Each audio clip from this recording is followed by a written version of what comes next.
I think we're living through extraordinary times, even more extraordinary than usual over the past couple of years. I think you have to be fairly lumpen indeed to not feel the flux, the change that is cascading into the historical process at this time. Bifurcations, opportunities for choice are opening up all around us, and yet it's a kind of coincidentia positorum. There's also great risk, great anguish, great uncertainty about where we as a species and as a planet are headed. And I certainly don't have any final answers, but I think that we can talk about these things and build a sense of community and a sense of direction that is capable of overcoming some of the paralysis that has characterized the last couple of decades. Because as we move closer and closer to the millennium, it's becoming clearer and clearer, to me at least, and I would like to try and convince you of the fact that 10,000 years of human history, of the human adventure, are coming to a kind of culmination in our lifetimes. This is the make or break decade, this and the decade which will follow it. The human enterprise has grown from an enterprise confined to one primate species isolated on the grasslands of Africa to an enterprise which now echoes and re-echoes in the life of every organism on the planet. We have, for better or ill, seized the tiller of planetary development, seized the tiller of human history, and the question is, whither are we headed? Where do we want to take the human adventure? And I think we've been preparing for this culmination for a long, long time. I see human history as essentially an unconscious but unerring movement toward something. And the question is, what? Is it simply that we have been preparing to commit suicide with greater and greater efficiency for 15,000 years? If you place your faith in secular politicians and the kind of ideas that are being peddled in the ideological marketplace of the mainstream, you could hardly conclude anything else. But I submit that occluded from our vision, and for very good reasons, is the raison d'etre of this process, human history, and that we are now in a position to raise the veil on what that goal might be. But there will be a number of casualties to this raising of the veil, not least among them science as ordinarily practiced, dominator politics as ordinarily practiced, and the division of our human community into factions defined by race, religion, and class. All of these institutions and styles of the past have now become essentially lethal if we expect to evolve deeper into some kind of humane future.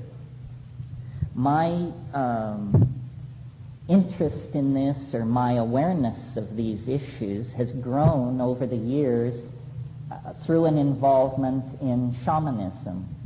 Shamanism that was specifically rooted in the kind of experiences that are induced by psychoactive plants. Now, this is an area that our society is extraordinarily phobic and nervous concerning.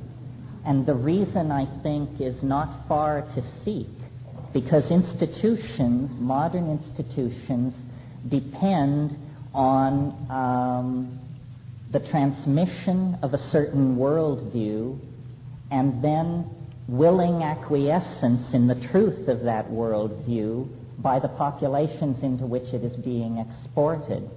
In other words, a kind of cultural brainwashing is necessary for modern cultures to work at all. And the consequences of the acceptance of this situation of brainwashing is further acceleration toward catastrophe. Many people are in anticipation of a kind of apocalypse, a kind of complete breakdown of social institutions and ideals.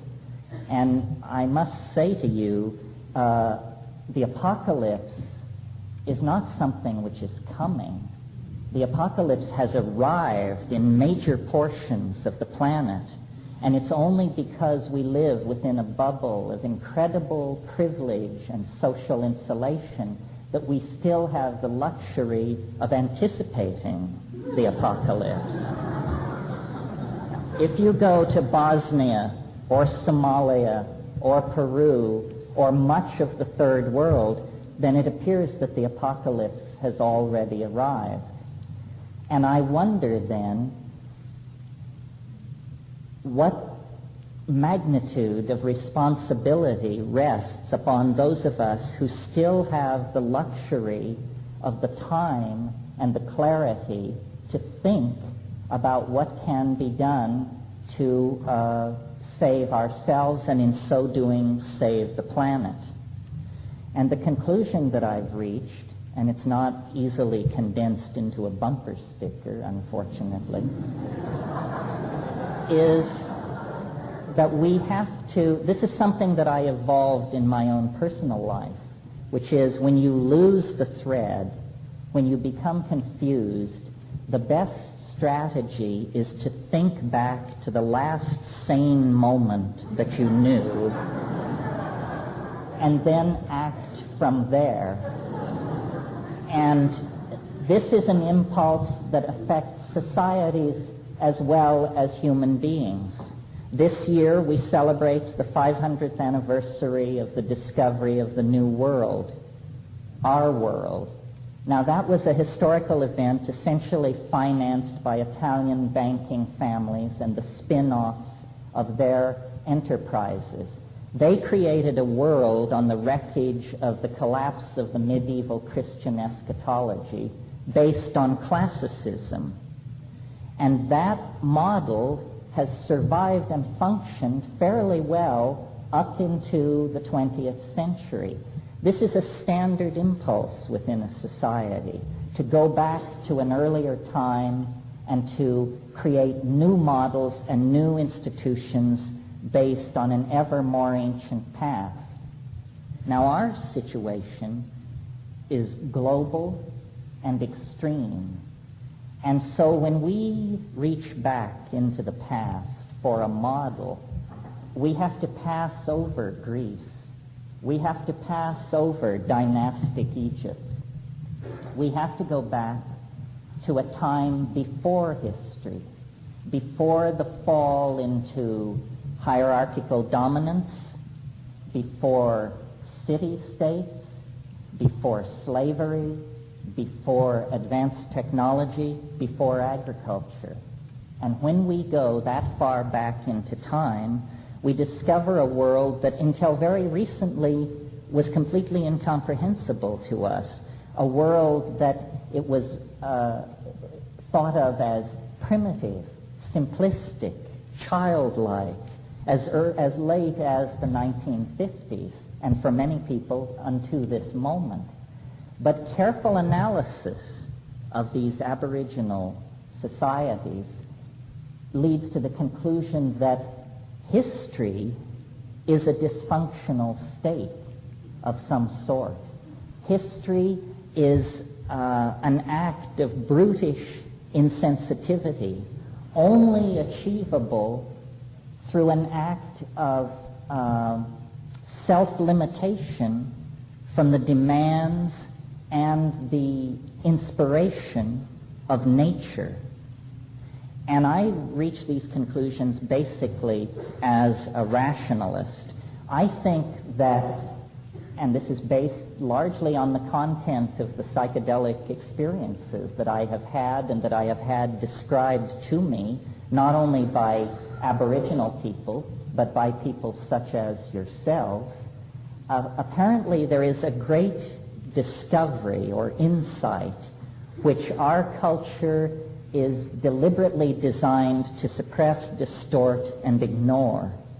And this is the discovery that nature is some kind of minded entity, that nature is not simply, the random flight of atoms through electromagnetic fields. Nature is not the empty, despiritualized lumpen matter that we inherit from modern physics, but it is instead a kind of intelligence, a kind of mind.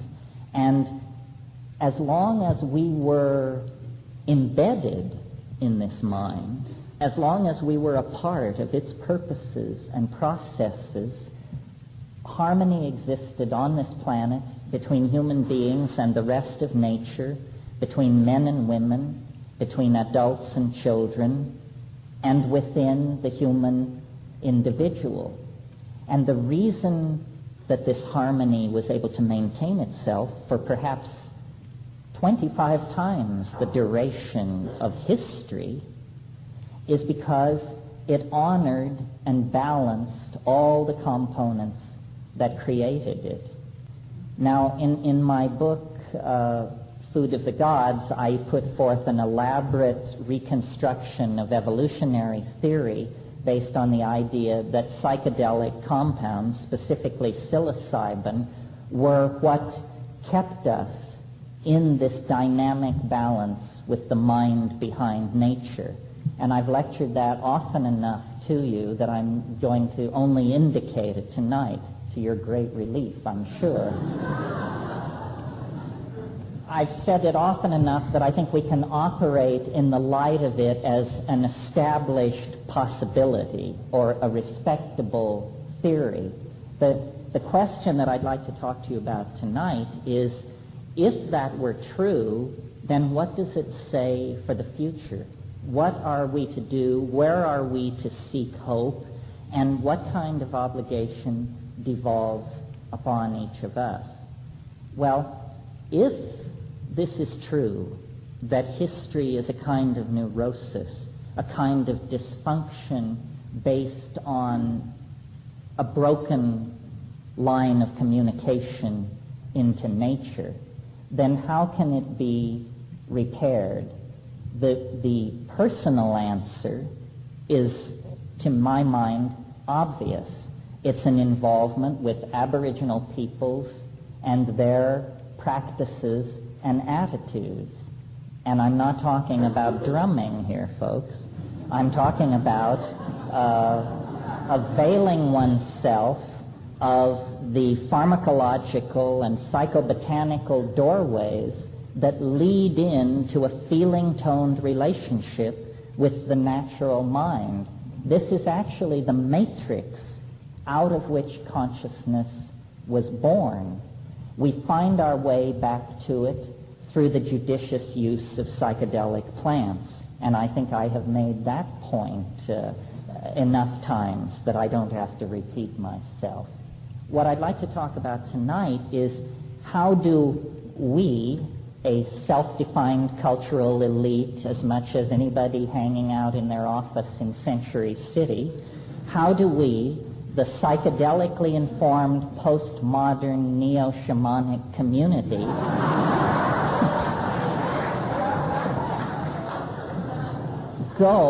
move from being a tolerated and somewhat loathsome fringe population to a voice in the dialogue here in anticipation of the end of the world that can be heard? How do we do that? Well, I think that there are a number of possibilities, and I always enjoy making this point in this town particularly, because this is the city of the graven images, not in gold and stone, but in film and light. This is the meme engine of the Western world. Those of you who work in media know the power of the word. As it is said, so shall it be. And so the tool of the revolutionaries at the end of the millennium is, to my mind, art. Art which connects people, which transcends the mundane, and which empowers hope. And, of course, it can have many forms and occur in many media, but it must be true to itself. It must be true to the thing we were before the descent into history. And I don't see history entirely as a pathology. I see it, the story I like, which seems to me to illuminate the situation, is the story of the prodigal son. We, Western civilization, we are the prodigal son. We left the confines of the family of nature, and we made a hellish descent into intellectual limitation, into matter, into model building that was deliberately self-limited. We exorcised the spirit from our model building. We exercised a caring and enfolding matrix of maternal understanding. And what we created were models based on atoms flying through the void. This may have been a necessary precondition to our shedding the theological misconceptions that occurred when male dominance got a hold of the idea of religion. It becomes a lethal idea if practiced too long. Models. That's why I use the word model so frequently rather than the concept of truth. I mean, for monkeys to speak of truth is hubris of the highest degree. I mean, where is it writ large that talking monkeys should be able to model the cosmos? If a sea urchin or a raccoon were to propose to you that it had a viable truth about the universe, the absurdity of that assertion would be self-evident. But in our own case, we make an exception. Too bad.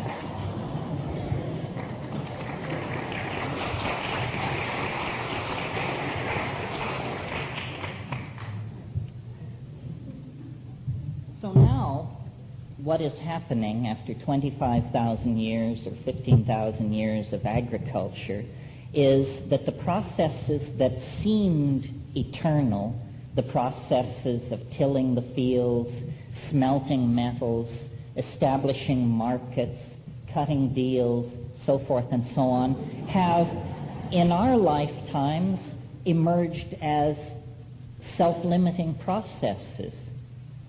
You know, people think I'm a wild-eyed character because I predict some kind of transcendent transformation of the world within our lifetimes. But if you could sit in on the board meetings of the people who own the planet, they possess data moving across their desks every day which entirely support my contention that business as usual has been taken off the menu.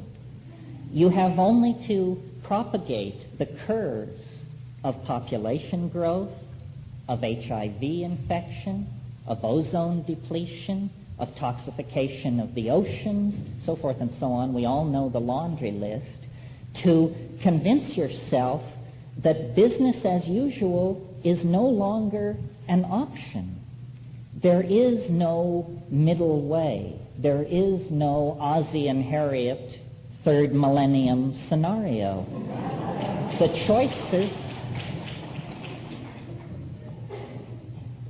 choices are either a hideous, nightmarish world, a Soylent Green kind of world, a world where people of privilege defend that privilege with tremendous establishments of armament and propaganda, and the rest of the world slips into poverty, starvation, desperation, and death. This is the kind of world that rationalists fear, and it's also the only kind of world that they can imagine because they are bankrupt of inspiration and ideas. And so the entire effort of the establishment has become one of holding down panic, keeping the ball in play, keeping ordinary people and ordinary populations quiescent through drugs which are not psychedelic, through forms of media which are not transcendental and inspiring, but which are narcoleptic and deadening. I won't name any names here. And this is the fiction that we live in, and this is why our situation feels so schizophrenic.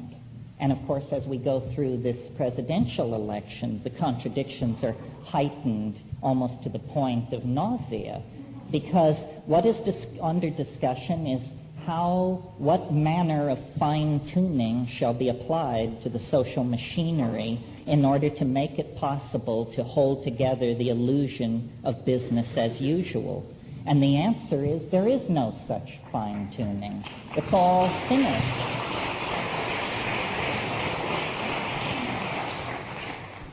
And instead, what is needed is a radical openness to new ideas of all sorts. And I believe that once this radical openness to new ideas is given respectability, the boundless creativity of the human mind will be tapped into and come to our aid. But we have to stop trying to preserve a status quo which has made us neurotic and self-defeating, admit that we have wandered long in the wilderness, and then begin to talk about what should be done about it. And I've always felt that the phobia which the powers that be feel toward the psychedelic experience is essentially a phobia of creativity, a phobia of dissolved boundaries, a phobia of honest discussion on a level playing field. All cultures are lies of some sort. We recently have lived through the very instructive example of the self-destruction of the socialist world. The contradictions became unbearable. The fiction of the glorious forward stride of socialist man toward a worker utopia eventually became insupportable in the face of the knock on the door in the middle of the night, the endless queues to buy food that wasn't there, so forth and so on. But before we lapse into some kind of smugness about this, we have to recognize that there are internal contradictions in our world as well. Adam Smith, in The Wealth of Nations, stated the general theory of capitalism. And the general theory of capitalism is access to cheap labor and extractable, inexpensive natural resources makes possible a manufacturing cycle in which finished objects can then be peddled to a core population that represents an advanced stage of civilization.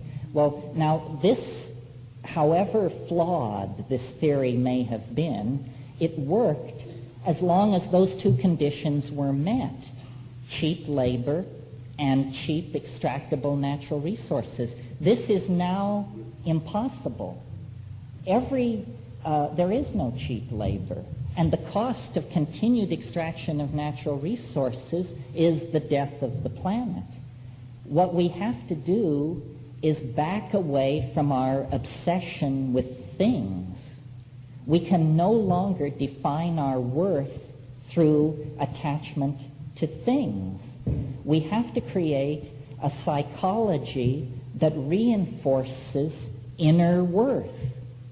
And, I hate to tell you, but strangely enough, this runs counter to democratic values. Because the notion behind democratic values is the person as physical atom in a social system. In other words, the notion of democracy is that we are all equal and can be used interchangeably in any social equation. This is the best we could do, the Greeks dreamed this up, until we back away from materialism. And materialism is not necessarily wedded or welded to democratic values. Democracy works in the kind of world we're living in only if it is severed from a capitalist consumer cycle. The other thing that we have to do is take responsibility for our population. And people are fond of just throwing up their hands and saying that the social momentum, the momentum toward world catastrophe is so great that nothing can be conceived of short of friendly visitors from Zeta Reticuli bailing us out that would lead to any kind of sane and rational world. But have you noticed that if every woman were to bear only one natural child, the population of the earth would fall by 50% in about 40 years without war, epidemic disease, or forced migration. Now, this is interesting. I don't advocate it. I simply think it's interesting that such a simple solution would have such an enormous impact on problems generally thought to be intractable. I discussed this idea with demographers, and they pointed out to me, and some of you have heard me say this before, but I think it's worth repeating, a woman on the Upper East Side of New York or in Malibu who has a child, that child will have between 800 and 1,000 times more negative impact on the environment of the earth than a child born to a woman in Bangladesh. Where do we preach birth control? Bangladesh. Why do we do this? Well, I'm not sure. This woman in Malibu or on the Upper East Side is a very likely candidate to be open to this message. She is, after all, college educated, media sophisticated, and feels, I think, generally a fair responsibility toward the problems that we all confront. So then why aren't these kinds of ideas being tried? We could set up a set of social values where we could go to intelligent, educated women in high-tech industrial democracies and without any shuck or jive say, how would you like vastly increased leisure time, a vast increase in your disposable income, and the genuine status of hero in the fight to save the planet. Now, naturally, you can't do this if you have these fundamentalist yahoos running around raving about family values.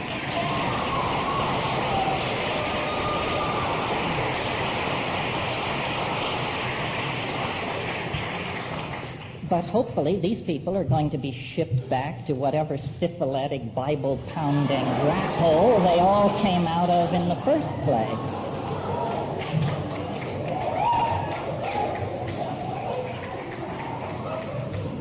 Easy. So I was puzzled as I explored this idea, wondering not why it hasn't been tried, but why I've never heard it even discussed. And it came to me, finally, it's because nobody has figured out how you make a buck in a situation of retreating demographics like that. But notice what's going on. If you had a situation where the Earth's population was dropping by 50% in a 40-year period, it might be difficult for a corporation to make money in that kind of a situation by selling its products, but the wealth of the living would increase by 50%, because you would every week be inheriting farms and country homes from cousins and aunts and uncles you didn't even know you had. So the wealth of individuals would increase, but the wealth of corporations would be under severe stress in that kind of a situation. Well, then that means that these corporations have become a kind of toxic force operating against the best interests of individuals. Well,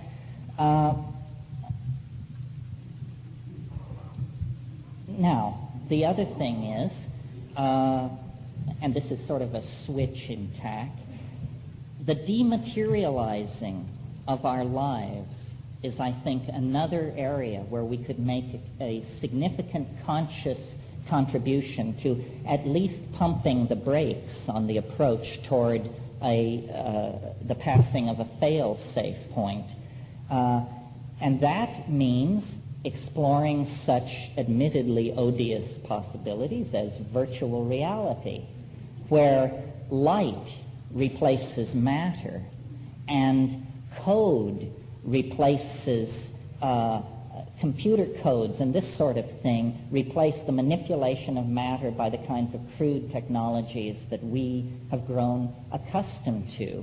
I can imagine a world where we commit ourselves not to something like Star Wars, but if the technical mentality must have a bone to chew on, then let's set a global or national technical goal of producing, by the year 2005, say, a technology which results in something which looks like black contact lenses which are installed in the eyelid such that when you close your eyes, menus hang in space.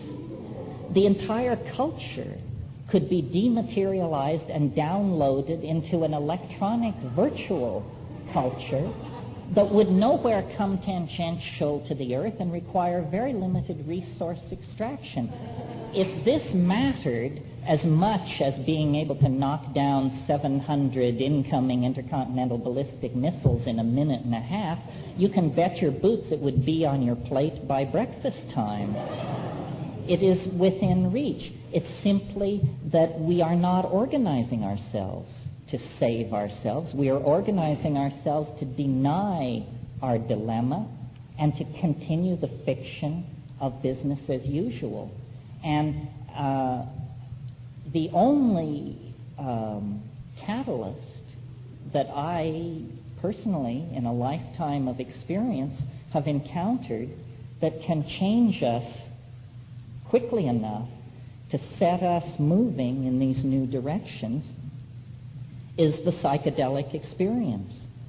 If hortatory preaching could do it, then I would think the Deer Park sermon at Sarnath or the Sermon on the Mount would have been the turning point.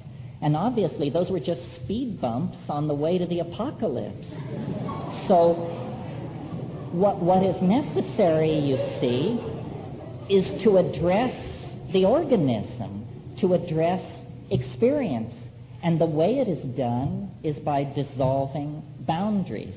Because the reason we are able to sit here tonight without freaking out completely about the situation that we're in is because we have incredible barriers against a full assimilation of the information that is available to us right now. I mean, the fact that we can maintain our sanguinity and look at something like the AIDS epidemic means that we are emotionally numb to threats to our very existence. I mean, the African continent is truly in danger of becoming an empty continent through disease. I don't want to see an empty tropical world inherited by re-empowered honky men 50 years in the future. I think that would be an obscene denouement to the AIDS situation. These sorts of things are intolerable. We have the technological ability, the financial punch, even at this late date in the mismanaged Republican game, to change the world. What we seem to lack is the means, the ability, the chutzpah, whatever it is, to change our minds. We must change our minds, each and every one of us. This election, they're screaming, change, change. And when you look at the minuscule differences that you're offered, and people say, my God, you're not going to knock Clinton too, are you? No, I'm for minuscule change in the absence of any other possibility. But only because I think it will make it easier for us to do the larger business of radically transforming society.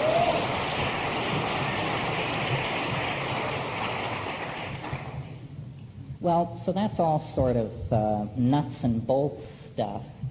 And I wanted to sort of talk about that for a while, and then I wanted to change my focus because above and beyond the practical things that we can do collectively and individually, I think we also have to seriously rethink our first principles. And that leads me in a more philosophical and theoretical direction. I can't fail to talk to you about the conclusions that I draw from the psychedelic experience, because that's been the major influence on my thinking. When I first began experimenting with these shamanic plants, I assumed that the available models would suffice for understanding what was going on. The first available model was you are perturbing brain chemistry, and so you are essentially mixing up the test pattern. That theory could be dispensed with about 30 minutes into the first experience, because these experiences are not chaotic in the old sense. They are coherent, architectonic, transformative. They are not the antithesis, but the quintessence of meaning. Meaning is enhanced, not obliterated. So then I moved on to a kind of Freudian expectation. These psychedelic plants and compounds must be a kind of instant psychotherapy, a catalyst for the study of personal neurosis, a tool for the recovery of traumatic memory, so forth and so on.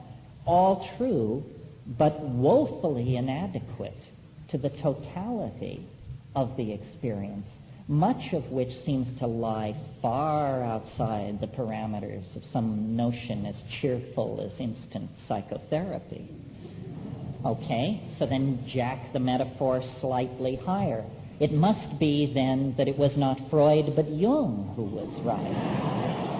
And so it must be that this is an insight into not only my personality, my past, my trauma, but a collectivity of myth, of expectation that is written into the mammalian and primate genes that we carry in our bodies, and that these vast forms glimpsed in the psychedelic dimension are in fact the archetypes of Jung. They are the overstructure of the mass psyche that arises out of our physical and mental organization, and around which language crystallizes various cultural interpretations in which we then take up residence and cheerfully and unthinkingly live out our lives. Well, turns out that also is completely, while true, inadequate to the sum total of the experience. So in the past few years, and probably because I have been associating with mathematicians and people like Ralph Abraham and Rupert Sheldrake a bit, I've come to what I call the geometric model of the psychedelic experience. And I certainly don't represent it as the end of the intellectual road, but it is a provisional model that is the best I can do at the moment. I think that, and it seems logically compelling to me, that consciousness as ordinarily experienced is a human ability shaped by evolutionary pressure. And since evolutionary threat and harm usually comes at us in three-dimensional space, this is where consciousness has been forced, really, to concentrate and define itself. Now, lest I'm not making myself clear, let me restate it. Because of the possibility of being stepped on by woolly mammoths and eaten by saber-toothed tigers, the primitive evolving mind of human beings concentrated on nearby space and time, because that's where threat comes from, the kind of threat that has to be immediately responded to by running away or fighting or something like that. But consciousness, if the psychedelics prove anything, they prove that consciousness is an incredibly plastic and malleable medium. And so what happens when you take a compound like psilocybin in silent darkness, in a situation of no threat and low anxiety and low input from the exterior world, is that this function, which is essentially in most situations a closed fist ready to strike out at something coming from nearby, unfolds into something much more beautiful, much more interesting, and much more true to itself. In other words, not defined by an exterior context or situation, but defined by its own mechanics. And when this happens, what we see is, a number of things, or one thing potentially describable in a number of different ways. What we see is that time and becoming is not entirely driven by the consequences of the past. This is the philosophy which reigns in the world of three-dimensional space. But in higher dimensional modalities, it is possible to contact something which I sometimes call the great attractor, sometimes the transcendental object at the end of time, and sometimes the big surprise. In other words, one can discover within oneself something that is not pushing us from behind into a frightening and unknowable future, but something which is actually calling to us from the future and casting a waving and flickering shadow down into the lower dimensional slice of ordinary reality. Now, people such as ourselves largely have been phobic of this concept because it's been under the control of beady-eyed little priests for centuries and centuries, and they have used it as an argument for a laundry list of moral do's and don'ts, which is a complete perversion of what it is. What it is the attractor, or the omega point, or the transcendental object at the end of time. It is the lost portion of ourselves. It's the portion of ourselves that we left behind when we made the descent into matter and physicality that being a thing made of meat and bone and nerve entails. And most people, at least in these secular high-tech democracies, have so lost touch with this that they never lay eyes on it again until they close their eyes for the last time. The one thing that we have all imbibed too deeply is the secular belief that death is nothingness.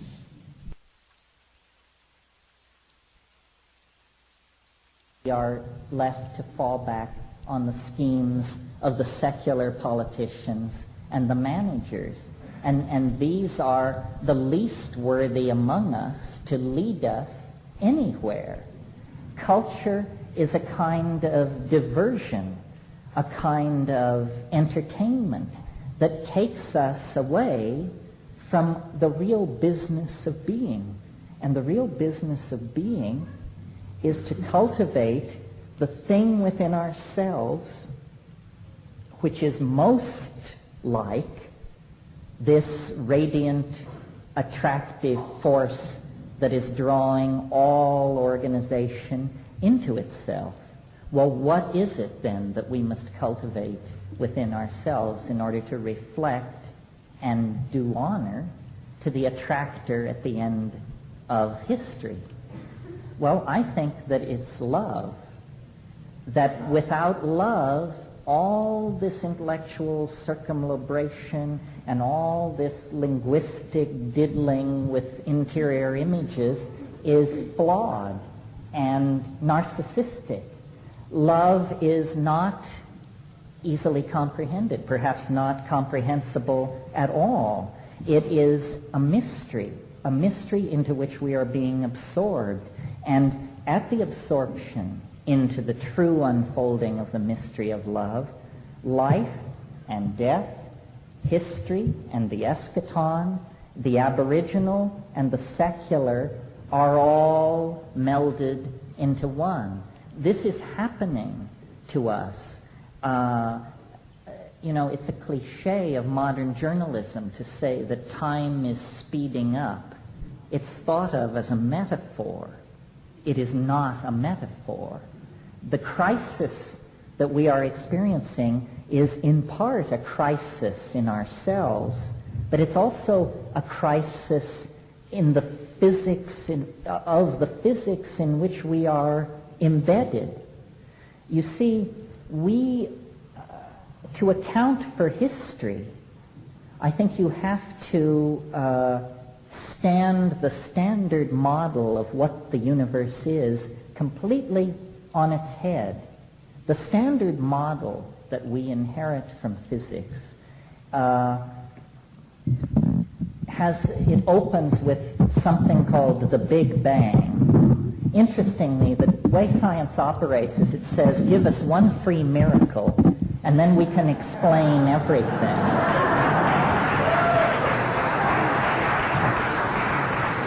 Well, if science gets one free miracle, then I think every ideology ought to be given the same advantage. So I think that the miracle of the Big Bang is an unlikelihood so preposterous that it could almost be seen as the limit case for credulity. What I mean by that is, if you can believe that, you can believe anything. I mean, if you believe that the universe sprang from nothing in a single instant from an area considerably smaller than the cross-section of a gnat's eyebrow, then I'd like to talk to you after the show about purchasing a large bridge across the Hudson River that's been in my family for generations. Scientists don't like this kind of talk. If I get one free miracle, then where I would put it is not in the absolute ultra-hyper vacuum of the pre-physical realm before time and space began its unfoldment. That seems to me an extraordinarily unlikely place to have a universe spring from.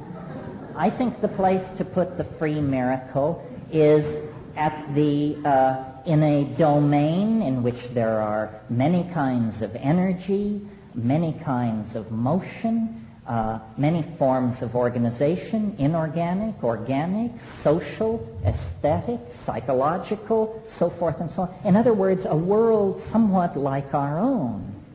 And so I believe that we are actually moving toward the culmination of history which all these cockeyed religions actually promised. It's just that they so distorted the vision in order to get their moral laundry list tagged on to the thing that it became oppressive and unrecognizable. But you see, if there were only chipmunks and wildcats and cockroaches on this planet, then Darwinian evolutionary theory as modified by molecular biology would be completely adequate to explain the situation. It is ourselves that overturn that cheerful model of what is going on. We represent a breakout from the rules of organic nature and evolution that is no mere small exception, because whatever this breakout that we represent is, it has become the dominant force shaping the planet. Well, what is it? It's that history is the shock wave of eschatology. I think of the surface of a pond, and the time before history is the surface of that pond at absolute equilibrium, calm, mirror smooth. Well then, the surface of the pond begins to churn and ripple and froth. Why? Because something enormous is moving beneath the surface. Something is about to break the surface. History is that agitation of the pond of time.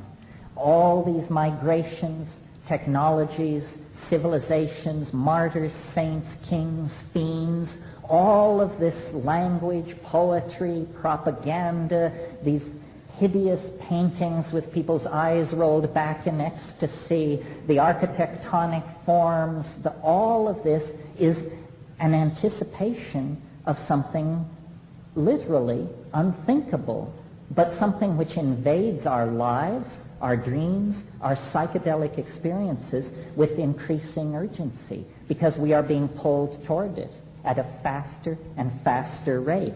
This is what the psychedelic experience in the modern context reveals, because really, in my notion, the shaman is a geometer, a hands-on geometer. And what the shaman is doing is rising out of the plane of mundane cultural existence. Mircea Eliade uses the wonderful phrase, rupture of plane, to describe the voyage of the shaman up the trunk of Yggdrasil, the cosmic world ash. Well, this rising out of the plane of sanctioned mundane existence literally gives a higher perspective. And what that higher perspective shows is the flow of information out of biology into the epigenetic domain of language, song, drama, mask making, and then writing, sculpting, and then electronic data transfer, so forth and so on. And then the flowing forward of these self-reflecting noetic activities into the domain, the field, as it were, of this transcendental object at the end of time, which cannot be, at this point in history, defined, because it is below the event horizon of the historical process. All that we can see of it at this point in time is the rosy glow of its promise. Dawn is breaking over Jerusalem. The east is streaked with red. And, every click of the cosmic clock brings us closer to the process for which the planet called us into existence. This is the revelation of the Gaian mind. This is the end of the fiction of civilization and the return to a kind of symbiotic dynamic with a mind whose depth and dimensionality cannot be known by the primate mind of human beings. We are literally moving into the field of a mystery. In fact, its hold on us is now so great, the channels so straight, the walls so steep, that there can't be any turning back.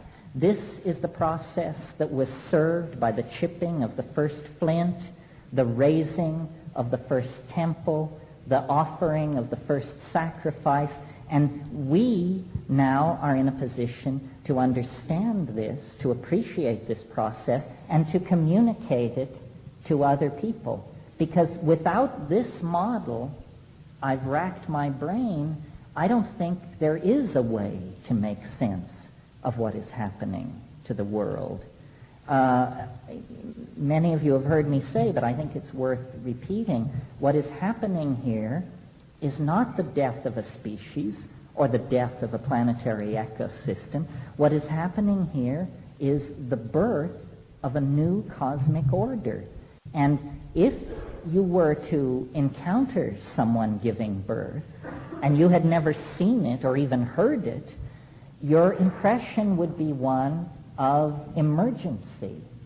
Blood is being shed, there's moaning and groaning and pain and pleading. It's a great leap to be able to look at this and say, aha, something wonderful is happening here. A new life is about to enter the cosmos. An individual that never existed before is about to take his or her place among us. This is what we are caught in. And, in the same way that the amniotic ocean of the womb must have seemed an environment worth preserving at all cost, so too did the naive dimensions of our resource-gobbling past. But lo and behold, the amniotic ocean grows cloudy.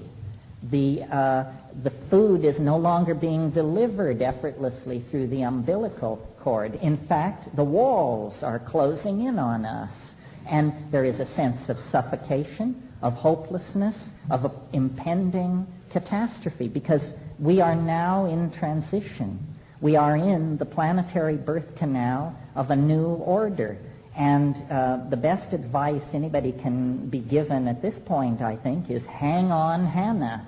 You simply must believe, because there can be no going back now, that ahead of us lies an unimaginable world characterized by varieties of freedom and opportunity that it would be preposterous for us to attempt to conceive of at this point, except through the glimmering scintillas of anticipation that come to us from eternity, through dream, through prophecy, through the psychedelic experience. And if we trust in what we know and communicate this empowering vision and act as though it all depended on us and our acts of collective caring and attention to each other and the earth, if we act that way, but know that that is a fiction and that actually we are part of an unfolding process for which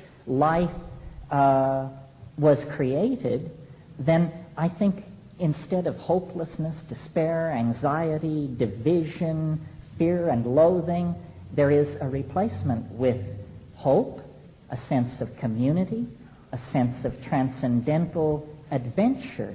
I mean, consciousness rests in us. We don't know what lies out there in the starry galaxy, and it's thin soup to await the coming of the UFO knots or something like that. The real empowering adventure lies through responsibility to each other, love, and aesthetic anticipation of the transcendental realm. And when these things are put in place, the power of the naysayers and the frightened and the materialists and the control freaks and the business as usual crowd will be broken. They cannot maintain, no one is in charge at this moment. And this is good news, because It means that for the first time in a long time, these processes are beginning to unfold themselves without bearing the imprint of resistance upon them. In the end, it's all lost in radiance.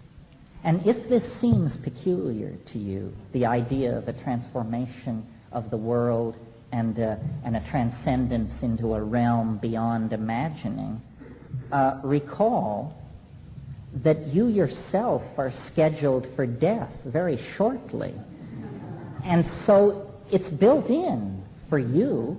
The only twiddle on the dial that I'm offering is that this kind of transformation lies ahead for everything, not the death of the materialists, but the resurrection of the alchemists, the rarefaction and transformation of the human mind and body into some kind of eternal golden vehicle for the roving through and the discovery of a universe wider, grander, deeper than anything that we could imagine.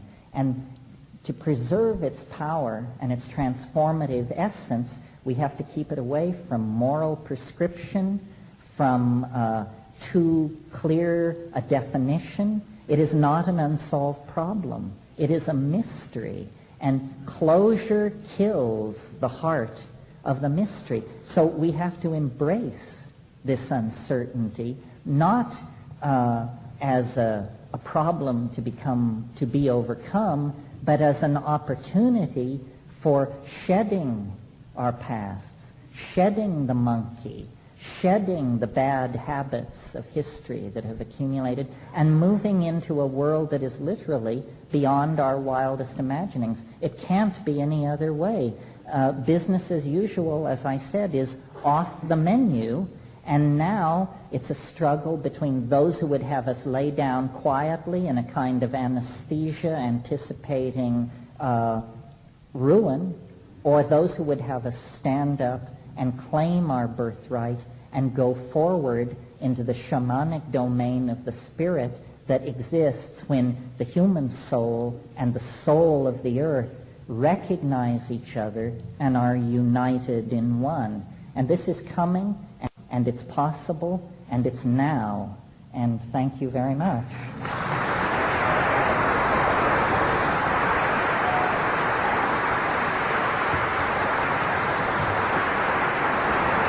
Thank you. Thank you.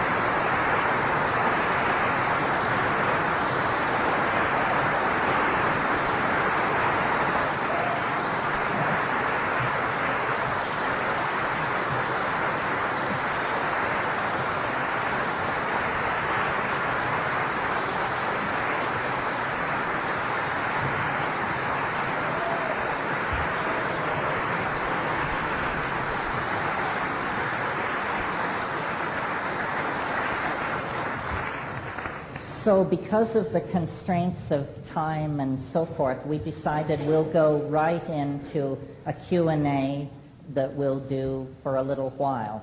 So, and I guess they've set up microphones down here. So if anyone wants to ask a question, and Lord knows I hope someone does, come down to the microphone and we'll work through it. Try not to trample each other. Thank you very much, by the way, for your response. This stuff is mighty peculiar. I want you to know I think so, too. I haven't grown blasé. Yeah. Whew, you get better, Terence. Thank you. It's nice of you to say so. I've just been really impressed lately with more and more stuff I've been hearing about cannabis hemp, and maybe that could be the trans-time way of aesthetically bringing about this loving revolution that you seem to be describing. Is that a question? Well, I can treat it as a question. Yeah, go ahead. Well, in this book that I wrote, Food of the Gods, which I guess is on sale back there somewhere, I talk about drugs as cultural clothing, and how every culture, the pattern seems to be every culture selects 2 or 3 drugs to be its favorites and then furiously inveighs against everything else as just, the curse of Satan. Cannabis is a particularly interesting case because I think most intelligent people, and certainly anyone who studies these things, would agree with my statement that of the major intoxicants known to mankind, surely cannabis must be the most benign. And yet, it is incredibly stigmatized by the establishment. And I think this is entirely because it promotes this kind of boundary-dissolving awareness that I'm talking about. The psychedelics are not an addiction problem. They are not the root of some crime problem that is overwhelming society.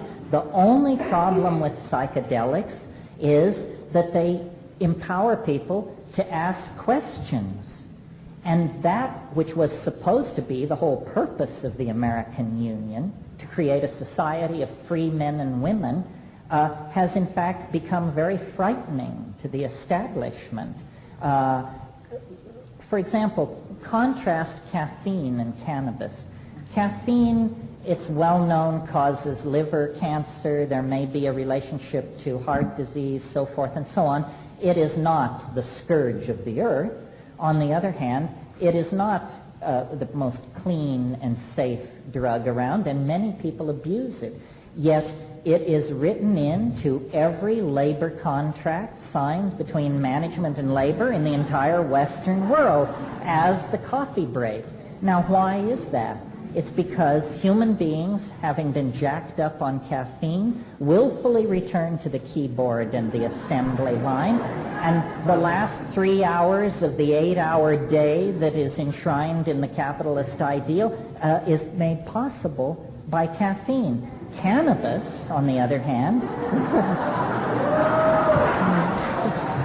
more money has been spent to find something wrong with cannabis than on any other drug in the pharmacopoeia. And, there's nothing there, folks. I mean, there is nothing that you can hold up with certainty. And so why is it stigmatized and caffeine is not? Because it makes people uninterested in working on the assembly line, interested in long animated conversations, interested in exploring new ways of looking at things. And this is just anathema. The drugs which are dangerous to society are sugar, alcohol, and tobacco, the ones which are freely peddled on every street corner in the Western world. The social consequences, if every alcoholic were a pothead, if every tobacco smoker were a pot smoker, the social consequences for society would be very, very positive. The number of hospitalizations, violent crimes, so forth and so on, would decline dramatically. We are not rational in our attitude towards these things. Drugs which empower self-reflection and community are being suppressed. Drugs which permit enslavement, either through addiction or to capitalist styles of time expenditure, are promoted, advertised, glorified. This is unconscionable. I mean, I don't want to say any more about it. I've got a long line. But I was actually sort of hoping you'd also comment on the capitalistic potential, because, I mean, this could, be the safe form of capitalism is, give these entrepreneurs bags of hemp seeds and let them make 10,000 different, luxurious products. Well, I'm all for that. Yeah, I think that the potential of the hemp plant has been deliberately downplayed and distorted because nobody knew what to do about its potential as an intoxicant. I think the whole thing is a disgrace. It's been manipulated and it's been misrepresented, and it's a wonderful thing that these hemp people are coming forward and doing something about it. So you're saying that capitalism might not have to die because we have hemp? Or? Well, capitalism is going to have to severely modify itself. What I'm interested. I mean, I'm not anti-capitalist in the sense that I don't think anybody should make a profit I'm anti-capitalist in the sense that I don't think people should make a living dealing unnecessary junk to people who have been saturated with advertising designed by fiends to distort their judgment. Yeah. This is a question about the great attractor, or something you called that. Good. Did you ever see that movie 2001? A couple of times. Could the great attractor be symbolized in that movie by the monolith? Yeah, absolutely. I mean, that's the myth of what I'm saying. If instead of having those monkeys jumping around in front of a slab of linoleum, they had them cavorting in the presence of a mushroom, then you would have pretty much had my theory in a nutshell.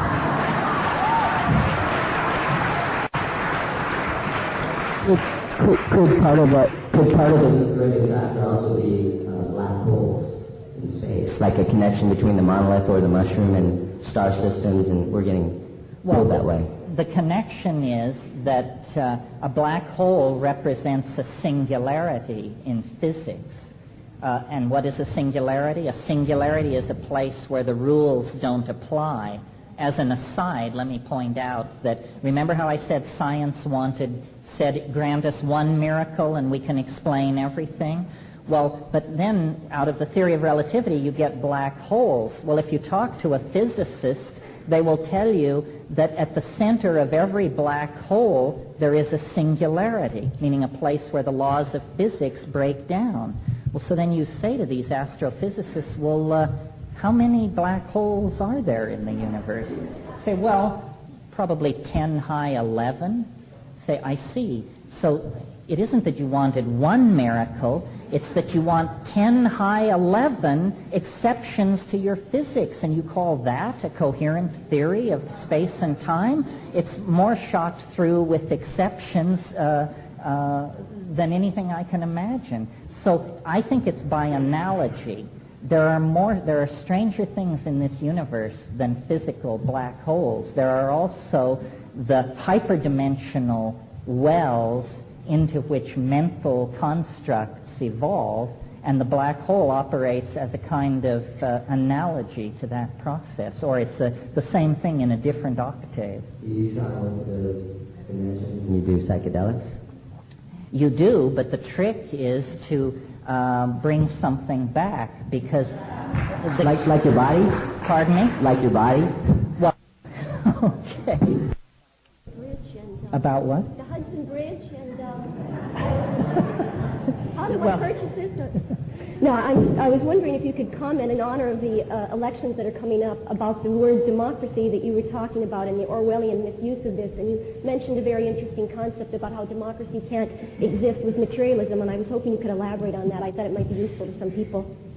Well, I didn't mean to sound undemocratic. As I was saying it, I realized there was ambiguity there. I am a Democrat through and through. To me, it isn't a form of government. It's an aspect of biology. I mean, of course, one person, one vote. Any other scheme seems wildly artificial in the face of that. But you see, democracy, as Jefferson and John Stuart Mill envisioned it, they couldn't conceive of Madison Avenue, the invasive penetration of media, and this sort of thing. And we pretend we have a democracy, but the population that votes is so assaulted by lies and spectacularly manipulated special effects that to pretend that people are making informed decisions based on a careful and rational assessment of the issues is an absurd fiction. So somehow, if we want to preserve democracy, I think we're going to have to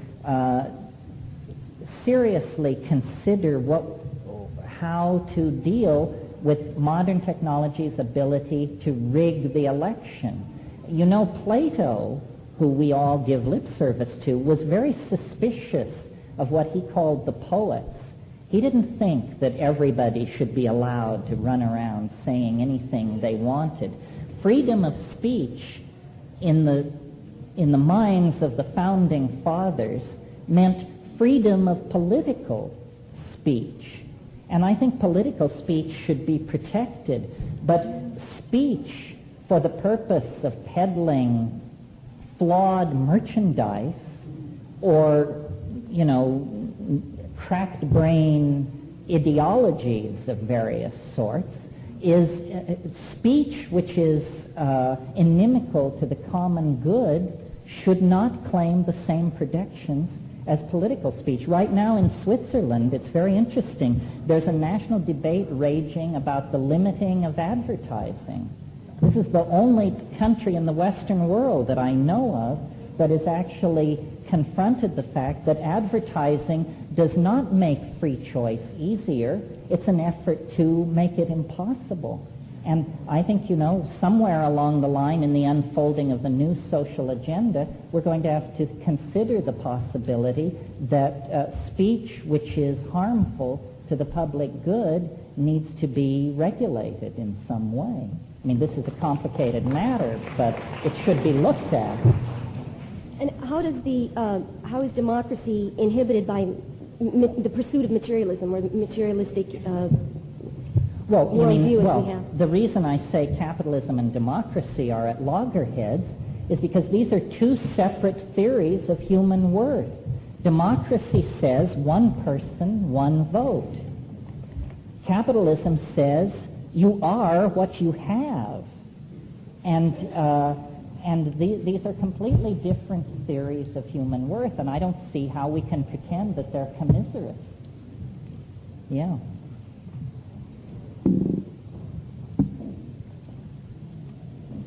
Thank you. If there ever was, or if there is any need on this planet, in America, for legislators, Congress members, city council members, presidents, and I expect there is. I certainly would like to say that people with your consciousness and people with the consciousness in this room should be in those positions today. We'd have a much, much better planet. Well, thank you very much. I'm not sure you're right. I would like to figure out some way to make democracy ever more representative. Let me say, just in the interest of general perverseness, the thing which fascinated me about Perot was the idea of an electronic town meeting is an incredibly subversive idea from the point of view of any governing establishment. That was to the establishment the equivalent of advocating the legalization of LSD.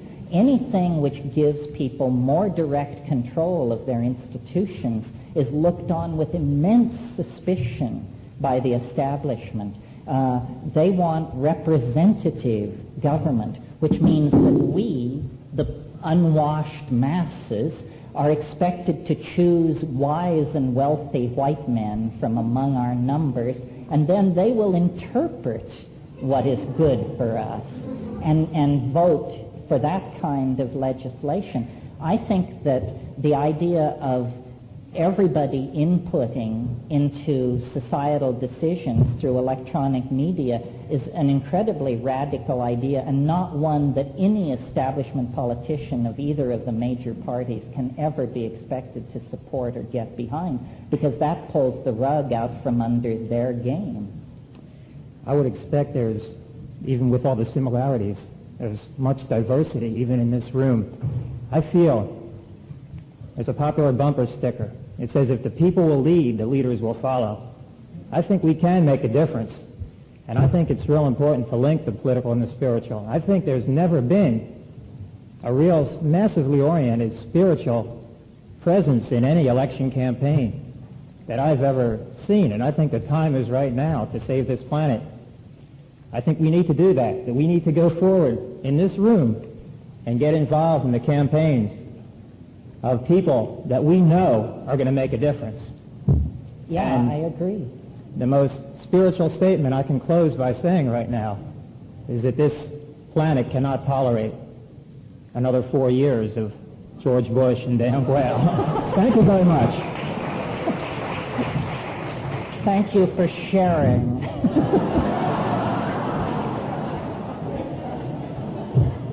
Okay. Your speech was very reminiscent of a lot of millenarianism in other religions. In your opinion, this transformation, necessary transformation, will it be a sort of a threshold scenario, or will it be gradual? Well, it is happening, but it's happening ever faster, and it's a kind of asymptotic acceleration. I mean, I think that if I'm right, by the year 2000, a major item of public discourse will be the accelerating dissolution of boundaries. I don't know how much longer they can maintain the fiction of business as usual, because it's getting harder and harder to maintain that something very, very bizarre isn't happening to us. They still talk about business as usual. Should I say this? Well, why not? It will be very interesting to see how Mr. Clinton does if he's elected president. I suspect that what he exists for is to prove that switching from Republican to Democrat is nowhere near a radical enough transition to make a significant difference in our problems. That once we move people of goodwill, and I grant that to those people, once we move people of goodwill into positions of management and discover we still cannot halt the processes that are underway, then we'll be ready for a serious dialogue about serious change.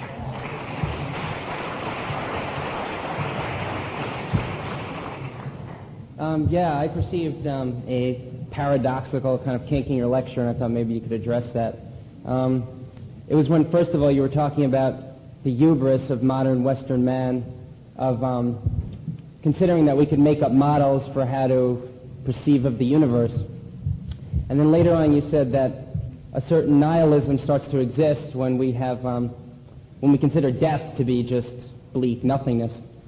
But doesn't the same thing, the same kind of nihilism tend to exist when you have the same kind of, considering, if we don't consider ourselves rational beings, then don't you start getting the same kind of nihilism, and wouldn't that result in the same problem? And you kind of implicitly address that when you started just making your own model of the universe in the kind of way that you claim Western civilization was doing. You started making up your own model and your own scenario.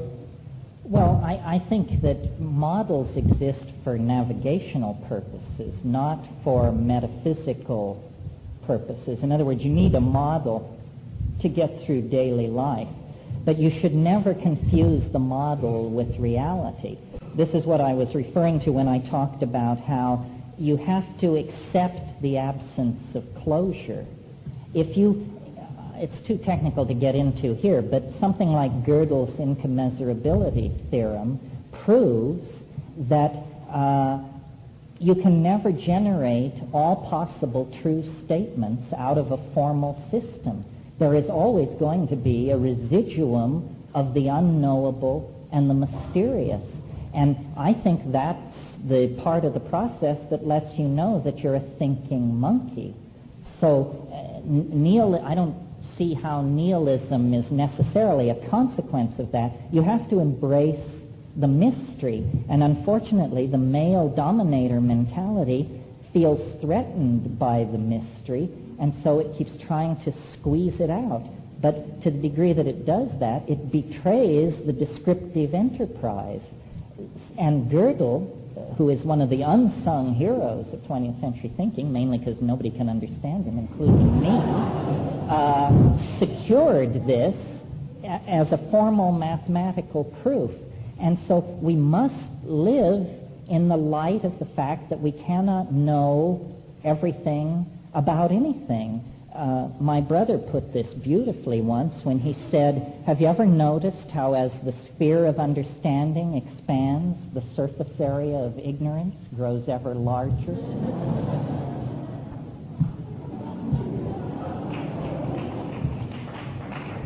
With all due respect, you just mentioned something I was going to ask you about. Can you, I'm very interested in the work that your brother was doing and what happened with him and where I could get some information on the work he was doing. Also, does it have any connection with the 19.5 degrees connection north-south on the planetary alignment and hyperdimensional reality? Thank you. Well, I'm glad you asked that. It gives me a chance to pitch my next commercial enterprise, which is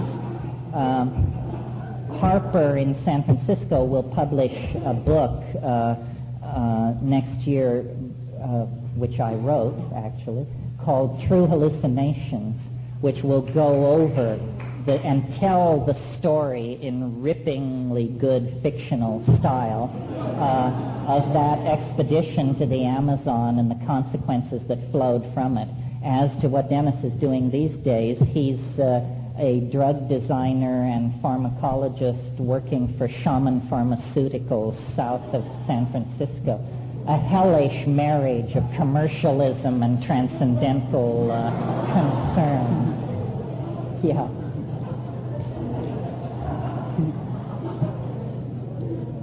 The idea of Shaman Pharmaceuticals, Inc. is definitely worth pondering. Yeah. Terence, thank you for sharing. And I'd like to say your role as a cosmic facilitator, your ability to bring people together, I think it's a miracle, the fact that there's hundreds of people here this evening. I think it creates unlimited possibilities for each and every one of us, but I don't think we're really looking at this as an opportunity, and I think it could be. I think there's people here tonight that could be a part of your future, a part of your life, and you may not know it. I was standing at the front door as people were coming in tonight, just watching, the interaction and trying to see how people were dealing with, coming here tonight and listening to you and being a part of it. And I think, for the most part, it's very much like the psychedelic experience. It's very personal and it's very private, and you leave here with a sense of maybe better understanding and a clearer perspective on the way things are. But to really, I think, create possibilities is to share amongst ourselves, to introduce yourself to someone, and to exchange information.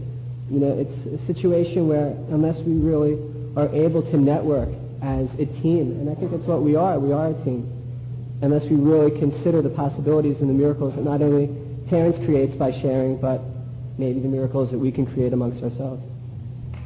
Yeah, I agree. I think one of the major reasons psychedelics are so repressed is so that we will not form a visible community. I mean, this is how homosexuals were suppressed, by making it such an unthinkable lifestyle that if you were one, you dare not speak its name. I'm fond of saying to my audiences, we look pretty much like the rest of society, but you should look around at who's here tonight. Somebody here has what you need, whatever it is. And to the degree that we can make connections, we are more and more powerful. It's literally like coming out of the closet. I mean, you just have to stand up and say, I'm stoned and I'm proud. And what are you going to do about it?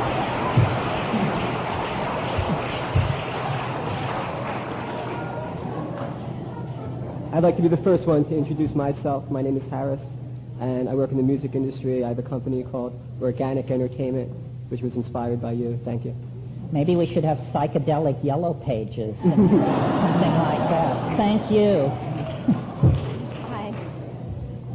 I'm about halfway through reading The Maya Factor and by Jose Arguelles, and keep reading on because I think maybe if I read one more page I'll understand what the heck he's talking about. But there seems to be some synchronicity or correlation between what you're talking about as what's coming and between the galactic beam that he's talking about. And I wondered if you could speak to that, or if there is a correlation. Well, I think of that work and work similar as the poetry in anticipation of the millennium, and since I don't think of myself as a poet, I'm trying to really nail it to the wall in a formal way. But there is throughout the present world and for some time many different anticipations of a transformation of the world. I mean, the Hopi have it, the fundamentalist Christians await the second coming, the Shia await the 13th Imam, the Jains are awaiting the coming of the 25th Tirthankara, so forth and so on. This is definitely a time of anticipation of great change, and I think, we all feel it. I mean, you have only to close your eyes or smoke a joint or daydream, and just under the surface is the transcendental object, and it's faceted. And to Jose, it shows one facet. To me, another. To each of us, a unique facet that emotionally resonates with our personality and calls us home. Yes, this is the final time. Anyone who tells you business as usual is a safe bet is going to waste your money. Thank you. And I have a personal question. It's kind of quick, but are you familiar with the Totonac Indians of Guatemala? Is there Nope. such a thing? Okay. Sorry. Okay. Thanks. Write me a letter about them if I should know about them. Just to elaborate briefly, there was somebody who was studying, it's a brother of a friend who I just found out about, who was studying for his PhD in linguistic anthropology about 18 years ago, and went out to hang out with them and did some kind of ceremony with them where he had some kind of psychedelic that he thought might have been Jimson weed, I don't know, but he'd previously done psychedelics, so evidently it wasn't that kind of experience, but he's never really come back from that. He still hears voices, and it's never been the same. And they are, I was thinking, well, maybe they're Indian voices, so I asked his brother, and he said, no, they're American, they're English, as far as if it's messages that he's, so, they're all pretty much paranoid messages that he gets, and things talking to him, I wondered maybe some shaman spell was put on him with the psychedelics, or maybe it just touched off something in him that clicked him over, but basically now he's on tranquilizers, so that doesn't help either. Well, I would say of that what I sometimes say about channeling, which is, just because somebody's dead doesn't mean they know what they're talking about. So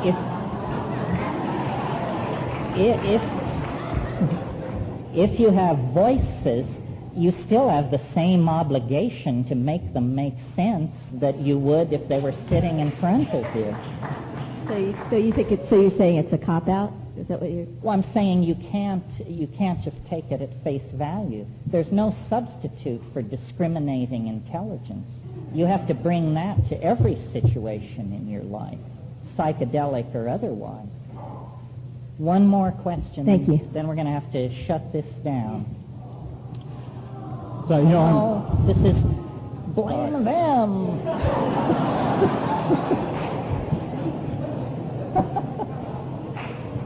I almost didn't come up here.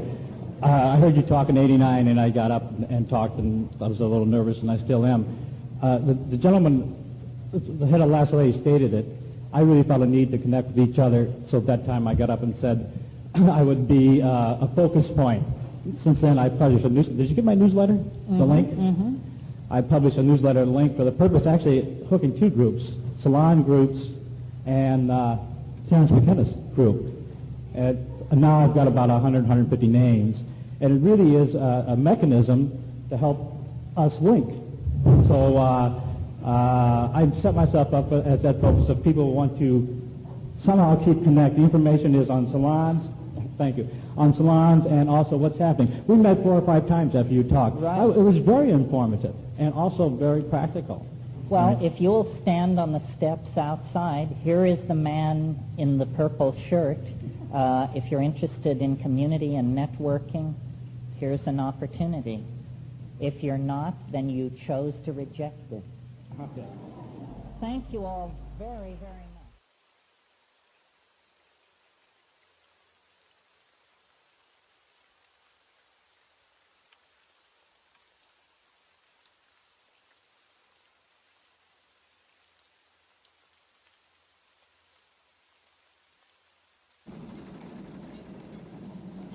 What's it for? Is that what you want to know? You want to know what this is all about? Is that it, Gelfling? You don't know? You've never looked at the heavens. Everything in the heavens is here, moving as the heavens move. This is how to know when. That's what. Suns, moons, stars. Yes, the angle of eternity. That's how I know it's coming. How else can I make the prediction? 1,000 years ago, there was a great conjunction. I was there. 3 suns lined up. That's when the crystal cracked. That's when the Skeksis appeared. And the Mystics. Another great conjunction coming up. Anything could happen. The whole world might burn up. End of Augur.